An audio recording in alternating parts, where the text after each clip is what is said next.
Student, आप सभी को अपने चैनल एग्जाम प्री पर स्वागत है। आज देखने वाले हैं भारत सांख्यिकी के मैक्स मूलर द्वारा रचित है या जिसका जो सब्जेक्टिव क्वेश्चन स्टार्ट करेंगे। ठीक है, तो इसलिए वीडियो को शुरू से अंत तक बने रहिएगा। आपको उम्मीद करते हैं 20 के दांत जो समझाए हैं और जो है भीमराव अम्बेडकर जो कहानी है श्रम विभाजन जाति प्रथा, उसको जो हम समझाएं क्वेश्चन आंसर आप लोग अच्छे से भली बातें समझे होंगे। ठीक है, तो इसलिए भारत से हम क्या सीखें, मैक्स मूलर द्वारा रचित कहानी है और इनको जो हम अच्छे से आपको समझाने का प्रयास करेंगे। ठीक है, तो वीडियो को शुरू से अंत तक बने रहिएगा, लाइक करिएगा, शेयर करिएगा, चैनल को सब्सक्राइब करिएगा। ठीक है, सपोर्ट करिएगा। ठीक है दोस्तों, तो चलिए क्वेश्चन नंबर 1 देखते हैं।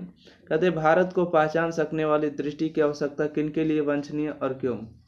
कहते हैं कि भारत को पहचान सकने वाली दृष्टि की आवश्यकता यूरोपियन लोगों के लिए वांछनीय है। कहते हैं कि वैसे लोग, देखिए सभी लोग जो भारत को नहीं पहचान सकता, इसलिए ऐसे लोगों की आवश्यकता है जो यूरोपीय लोग हैं। ठीक है, उनको पहचानना है क्योंकि भारत अनेक समस्याओं से भरपूर है। ठीक है, भारत में जो है अनेक समस्याओं से भरपूर है जिनका समाधान होने पर यूरोपीय लोग की अनेक समस्याओं का निदान संभव है।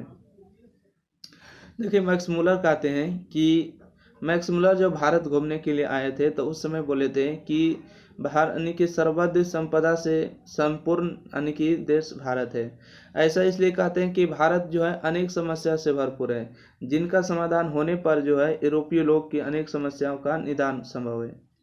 अगर भारत लोग का समस्या से भरपूर है और उसका समाधान हो जाएगा तो यूरोपीय लोग की भी समस्या का क्या होगा, निदान संभव है। नेक्स्ट क्वेश्चन कहते हैं कि लेखक ने किन विशेषताओं को, इस चैप्टर से जो बहुत कम मात्रा में आएंगे। ठीक है, क्वेश्चन देखिए ये आ सकते हैं आपके एग्जाम में। ठीक है, ये आपको क्वेश्चन नंबर 3 इंपॉर्टेंट है, आया गाँव रहेगा तो आपको हम बता देंगे। ठीक है, तो चलिए हम देखते हैं इस चैप्टर से बहुत काम आते हैं चैप्टर से। ठीक है, कहते हैं कि लेखक ने किन विशेष क्षेत्रों में अभिरुचि रखने वाले के लिए भारत का प्रत्यक्ष ज्ञान आवश्यक बताया। ठीक है, कहते हैं कि लेखक ने बताया है कि जिन्हें भू विज्ञान, वनस्पति जगत में जीवों का अध्ययन है, ठीक है, पुरातत्व विज्ञान एवं नीति शास्त्र जैसे विषय में विशेष अभिरुचि है, उन्हें भारत का प्रत्यक्ष ज्ञान आवश्यक है। देखिए दोस्तों, कहते हैं कि लेखकों का कहना है कि भारत में को अगर प्रत्यक्ष ज्ञान की आवश्यकता है तो आपको जो है भू विज्ञान का ज्ञान होना चाहिए। ठीक है, अगर भारत को अगर जानना है, पहचानना है, समझना है तो आपको भू विज्ञान होना चाहिए। भू विज्ञान कहने के मतलब हिमालय से लेकर कन्याकुमारी तक आपको मिल सकता है। ठीक है, उसके बारे में आप जान सकते हैं। वनस्पति विज्ञान, ठीक है, उसके बाद जीवों के बारे में भी आपको अध्ययन करना होगा। पुरातात्विक ज्ञान कहने का मतलब हुआ जो सबसे पहले मानव ने क्या सीखा, आग लगाना सीखा। ठीक है, उसके बाद मानव ने पहिए का आविष्कार किया, धीरे धीरे चक्के का आविष्कार किया, धीरे धीरे गेहूं के, चावल के, ठीक है, रहने के लिए आविष्कार किया। तो वही कहते हैं कि अगर भारत में आपको जानना है, समझना है तो उसके पहले आपको भू विज्ञान समझना होगा, उसके बाद वनस्पति जगत को समझना होगा, उसके बाद जीवों में के अध्ययन में समझना होगा। ठीक है, उसके बाद पुरातत्व का ज्ञान होना चाहिए और नीति शास्त्र का मतलब पॉलिटिक्स जैसे विषय में विशेष अभिरुचि रखिएगा तो ही इन्हें भारत का प्रत्यक्ष ज्ञान आवश्यक हो पाएगा, संभव। ठीक है, क्वेश्चन नंबर 3 कहते हैं कि लेखक की दृष्टि में सच्चे भारत के दर्शन कहाँ हो सकते हैं और क्यों। ठीक है, देखिए लेखक की दृष्टि में सच्चे भारत के दर्शन भारतीय ग्रामीण जीवन में हो सकते हैं। ठीक है, भारतीय ग्राम्य संस्कृति में सच्चा भारत निहित है क्योंकि सच्चाई, प्रेम, करुणा, सहयोग की भावना ग्रामीण में कूट कूट कर भरा होता है। ओके, देखिए लेखक जब मैक्स मूलर भारत आए थे तो उन्होंने देखा कि, तो उन्हीं ने बताया कि लेखक की दृष्टि में सच्चे भारत के अगर दर्शन करना है तो आपको कहीं नहीं मिलेगा। ठीक है, आपको भारतीय जीवन के ग्रामीण जीवन में संभव हो सकते हैं। अगर आप लोग को सच्चे भारत के दर्शन करना है तो आपको ग्रामीण जीवन में आना होगा। ठीक है, क्योंकि ग्राम्य जीवन जो होते हैं सांस्कृतिक होते हैं। कहने के मतलब कि ग्राम्य के लोग जो होते हैं पहले की जो संस्कृति होते हैं उसी तरह में अभी भी है। ठीक है, तो आपको भारतीय दर्शन के वही संभव होगा। जैसे कहने को मतलब कि अभी अगर विदेशी आदमी को देखिएगा तो छोटे छोटे कपड़ा पहनते। ठीक है, और यही अगर भारतीय ग्राम्य की बात करिएगा तो पूरे जैसे भारत की पहले सभ्यता थी उसी तरह से अभी भी यहाँ पर अपनाई जाती। ठीक है, परंतु वेस्टर्न सभ्यता के चलते यहाँ पर वो सब धीरे धीरे खत्म होने जा रहा है। तो ये कहते हैं कि भारतीय ग्राम संस्कृति में सच्चा है। ठीक है, और भारत निहित है क्योंकि सच्चाई है। भारत के जो ग्रामीण लोग होते हैं सच्चाई होते, झूठ नहीं बोलते, और इनका जो प्रेम होते सच्चाई होते। करुणा के मतलब ये दया के सागर होते, ठीक है। भारत के लोग जो एक दूसरे को क्या करते हैं, सहयोग करने देते हैं, ठीक है। और इसीलिए जो है ग्रामीण में कूट कूट कर भरा होता है, इन सभी में कूट कूट कर भरा होता है, ठीक है। तो इसलिए अगर लेखक कहते हैं कि सच्चे भारत के दर्शन करना है तो आपको गांव में जाना होगा, ठीक है। क्वेश्चन नंबर 4 देखिएगा। क्वेश्चन नंबर 4 में कहते हैं कि भारत की ग्राम पंचायत को किस अर्थ में और किनके लिए लेखक ने महत्वपूर्ण बताया है, ठीक है। भारत की ग्राम पंचायत को किस अर्थ में और किनके लिए लेखक ने महत्वपूर्ण बताया है। तो देखिए, प्राचीन स्थानीय प्रशासन प्रणाली या पंचायत प्रथा को समझने या समझाने का बहुत बड़ा क्षेत्र है, ठीक है। भारतीय भारतीय भारतीय ग्राम पंचायत में विद्यमान है, जो जिन लोगों को अत्यंत सरल राजनीतिक इकाई के निर्माण और विकास से समृद्ध प्राचीन युग कानून के पुरातत्व रूप में विषय हुए हैं, अनुसंधान की महत्ता को समझने की क्षमता प्राप्त करती है, उनके लिए भारत की ग्राम पंचायत को लेखक ने महत्वपूर्ण बताया, ठीक है। कहते हैं कि भारत की जो ग्राम पंचायत है, भारत की जो ग्राम पंचायत हुआ प्राचीन स्थानीय पर है। पहले के जो लोग होते थे किस तरह से करते थे, वो स्थानीय शासन करते थे, ठीक है। स्थानीय शासन करते थे, उसके बाद जो धीरे धीरे जो पंचायत का विकास होने लगा। अब देखिए, विदेशी में ऐसा नहीं होते, ठीक है। या जो भारत में ही ऐसा होते हैं कि पंचायत लेवल से ही विकास होना स्टार्ट होते हैं, ठीक है। पंचायत लेवल, उसके बाद ब्लॉक लेवल, उसके बाद जिला लेवल, ठीक है, जिसको कहते हैं जिला परिषद, उसके बाद राज्य लेवल, ठीक है। उसके बाद होते हैं यानी कि स्टेट, पूरे भारत का विकास होता है, ठीक है। अब ऐसा जो दूसरे देश में संभव नहीं होता और नहीं होता है, ठीक है। क्वेश्चन नंबर 5 देखिएगा। कहते लेखक ने वारेन हेस्टिंग्स से संबंधित किस दुर्भाग्यपूर्ण घटना का हवाला दिया और क्यों, ठीक है। लेखक जो है वारेन हेस्टिंग्स से संबंधित किस दुर्भाग्यपूर्ण घटना का हवाला दिया और क्यों। लेखक ने वारेन हेस्टिंग्स को जो है 172 दरिस नामक सोने के सिक्के जो है ईस्ट इंडिया कंपनी के निर्देशक मंडल की सेवा में भेजे जाने का पर कंपनी के मालिक द्वारा उसका महत्व नहीं समझना एवं मुद्रों को गला देने से दुर्भाग्यपूर्ण घटना है, क्योंकि वह एक धरोहर था, अन्वेषण का विषय था। कहने के मतलब हुआ कि भारत के पहले जो थे वारेन हेस्टिंग थे, ठीक है। तो यहीं पर था जब वहां पर खुदाई हो रहा था, ठीक है। तो वहां पर 172 दरिस एक घड़ा मिला था, ठीक है। जब खुदाई किया जा रहा था तो वहां पर एक घड़ा मिला था, उसमें 172 जो था सोने के सिक्के था, ठीक है। सोने के सिक्के था। उस समय जो है ईस्ट इंडिया कंपनी के हाथों में भेज दिया गया, ठीक है। क्योंकि इसलिए भेज दिया गया क्योंकि यह प्राचीन चीज है, प्राचीन चीजों को जो धरोहर के रूप में रखा जाता है। तो वारेन हेस्टिंग्स जो है ईस्ट इंडिया कंपनी के हाथों में क्या किया, सौंप दिया और उसकी मंडली में सेवा में भेज दिया। कंपनी के मालिक द्वारा उसका महत्व नहीं समझा। क्यों नहीं समझा, क्योंकि जो है मुद्रा को गला दिया गया, ठीक है। जो 172 सोने नाम के जो सिक्के मिले थे, मुद्रा को क्या कर दिया, गला दिया, और उनका दुर्भाग्यपूर्ण घटना कहा गया क्योंकि वह एक धरोहर था, ठीक है। 172 जो दरिस नामक के सोने के जो सिक्के प्राप्त हुए थे, वारेन हेस्टिंग ने सोचा कि ईस्ट इंडिया कंपनी के पास अगर रख देंगे तो एक धरोहर के रूप में रहेगा, ताकि आगे आने वाली पीढ़ी इसको देख सके, और वह एक अन्वेषण था ताकि इसको जो है और विषय पर चर्चा किया जा सकते थे, ताकि उसको गला दिया गया, उस मुद्रा को गला दिया गया। क्वेश्चन नंबर 6 देखिएगा। भारत के साथ यूरोप के व्यापारिक संबंध के प्राचीन प्रमाण लेखक ने क्या दिखाए हैं। तो कहते हैं कि भारत और यूरोप के बीच, ठीक है, भारत और किसके बीच, यूरोप के बीच जो है व्यापारिक संबंध था। इसके लिए प्राचीन प्रमाण, पहले के जो प्रमाण हुए प्राचीन सबसे पहले, उसके बारे में लेखक ने किस तरह से प्रूव किए कि हाँ भारत और यूरोप के बीच व्यापारिक संबंध होगा, इसके लिए प्राचीन प्रमाण दिखाए होंगे।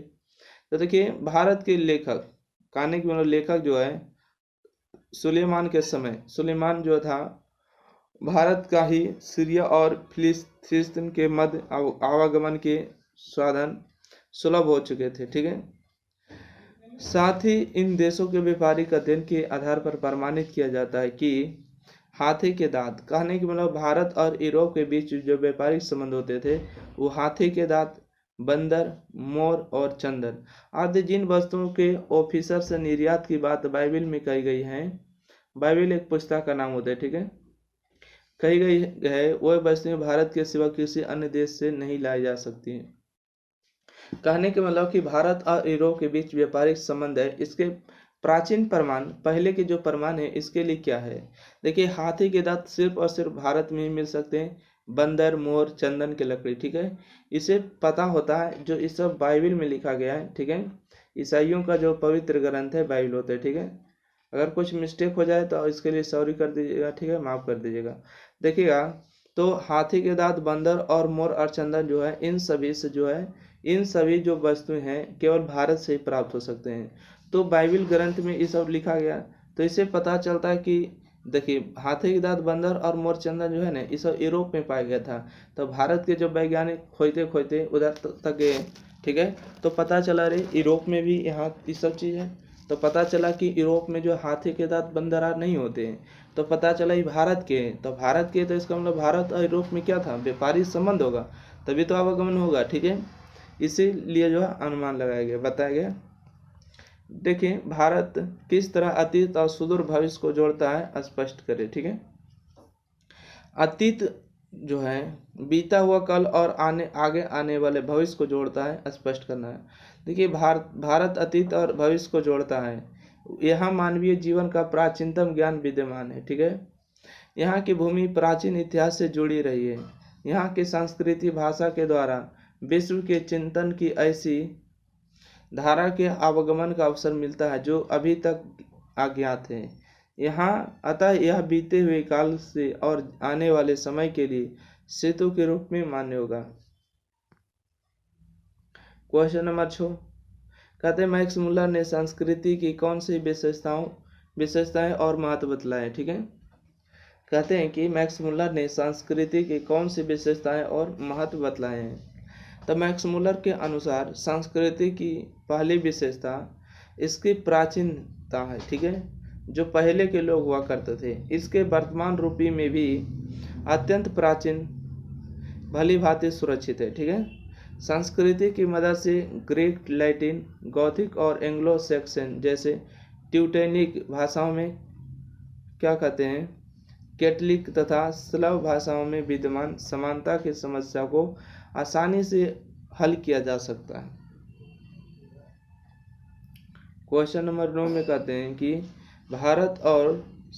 संस्कृत और दूसरी भारतीय भाषाओं के अध्ययन से पश्चात जगत को प्रमुख लाभों क्या क्या हुए हैं, ठीक है, मतलब लाभ क्या क्या हुए, ठीक है, ओके। संस्कृत और दूसरी भारतीय भाषाओं के अध्ययन से जो पश्चात जगत के प्रमुख लाभ क्या क्या हुए। देखिए, कहते हैं कि संस्कृत और दूसरी भारतीय भाषाओं के अध्ययन से मानवीय जाति के बारे में पश्चात जगत में विचार व्यापार और उदार बने, ठीक है।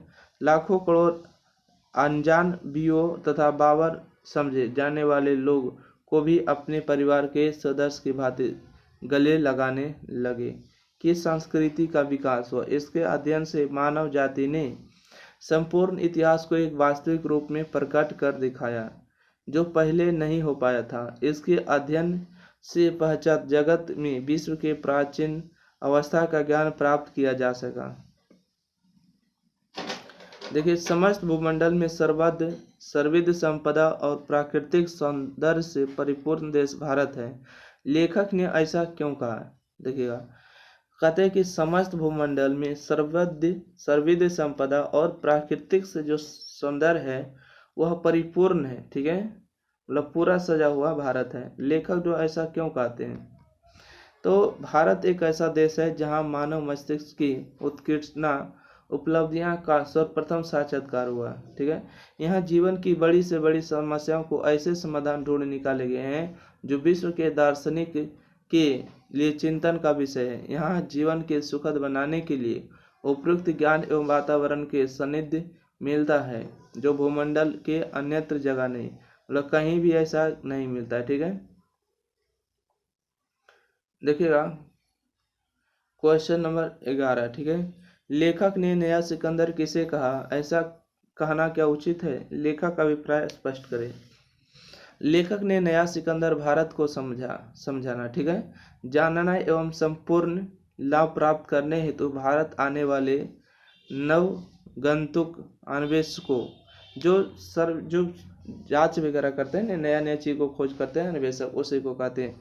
पर्यटक मतलब घूमने वाले जगह अधिकारियों को कहा गया है कि उसी प्रकार आज भी भारतीयों के निकट से जानने के नवीन स्वप्रदर्शी आज का सिकंदर कहना अति युक्ति नहीं है, ठीक है, यह युक्ति उचित है। क्वेश्चन नंबर 12, ठीक है, कहते धर्म की दृष्टि से भारत का महत्व है, ठीक है, धर्म की दृष्टि से भारत का क्या महत्व है, अथवा धर्म की दृष्टि से भारत का महत्व है, भारत से हम क्या सीखें, पाठ के आधार पर बताइए। कहते हैं कि आंसर में भारत प्राचीन काल से ही धार्मिक विकास का केंद्र है, ठीक है, यहाँ धर्म के वास्तविक उद्भव, उसके प्राकृतिक विकास तथा उसके अपरिहार्य जीवन रूप का प्रत्यक्ष परिचय मिलता है, ठीक है। भारत जो है वैदिक धर्म की भूमि है, जैसे यहाँ पर बौद्ध धर्म की जन्मभूमि है, पारसियों के जरयुत्र धर्म का, जैसे आप समझ सकते हैं कि गौतम बुद्ध हो गए, ठीक है, महावीर स्वामी हो गए, उसके बाद शरण स्थली है, ठीक है, आज भी यहाँ जो है नित्य नए मत मंत्र प्रकट एवं विकसित होते रहते हैं। इस तरह से जो है भारत धार्मिक क्षेत्र में विश्व को आलोकित करने वाले एक महत्वपूर्ण देश है, ठीक है। क्वेश्चन नंबर 13 हम कहते हैं कि लेखक ने नीति कथाओं के क्षेत्र में किस तरह भारतीय अवदान को रेखांकित किया है। तो लेखक ने बताया कि नीति कथाओं के अध्ययन क्षेत्र में नवजीवन का संचार हुआ, ठीक है, समय समय पर विविध साधनों और मार्गों द्वारा अनेक नीति कथाएं पूर्व से पश्चिम की ओर प्रवाहित हो रही है। क्वेश्चन नंबर आगे देखिएगा, ठीक है, क्वेश्चन नंबर आगे हम कहते हैं कि लेखक ने वास्तविक इतिहास किसे मानता और क्यों, ठीक है, लेखक ने वास्तविक इतिहास किसे मानता और क्यों। तो लेखक किसी विषय को मूल उद्गम स्रोत तक पहुंचाने को उसका वास्तविक इतिहास मानता है। क्यों मानता है, क्योंकि वहीं से उस विषय की मौलिकता, उसका विकास तथा शाखाओं प्रशाखाओं तथा जीवन मूल्य ज्ञात होता है, उसका अध्ययन फलदायी होता है, ठीक है, अध्ययन क्या होता है, फलदायी होता है। अगला और आखिरी क्वेश्चन देखिएगा, लेखक ने नीति कथाओं के क्षेत्र में किस तरह भारतीय अवदान को रेखांकित किया है। इसका क्वेश्चन नहीं आएगा, ठीक है, चलिए देखिएगा, फिर भी देखिए, लेखक ने बताया है कि नीति कथाओं के अध्ययन क्षेत्र में नवजीवन का संचार हुआ, ठीक है, समय समय पर विविध साधनों के मार्ग द्वारा अनेक नीति कथाएं पूर्व से पश्चिम की ओर प्रवाहित हो रही। भारत में प्रचलित कहावतों में दंत कथाओं का प्रमुख स्रोत बौद्ध धर्म को माना जाता है, ठीक है, किंतु इसमें निहित समस्याएं समाधान की प्रतीक्षा में है। लेखक ने एक उदाहरण देकर बताया कि शेर की खाल में गधा वाली कहावत सबसे पहली यूनानी दर्शकों प्लेट की क्रिस्टलस में मिलती है, ठीक है। इस तरह संस्कृत की एक कथा यूनान में नीति कथा से मिली है, अर्थात भारतीय नीति कथा यूनान से कैसे जुड़ी, यह एक शोध का विषय है, ठीक है। तो ठीक है, चलिए मिलते हैं अगले वीडियो के साथ। आपका टोटल क्वेश्चन आंसर कंप्लीट हुआ, ठीक है। तो thank you for watching this video अच्छा लगे तो लाइक शेयर, चैनल को सब्सक्राइब करिए।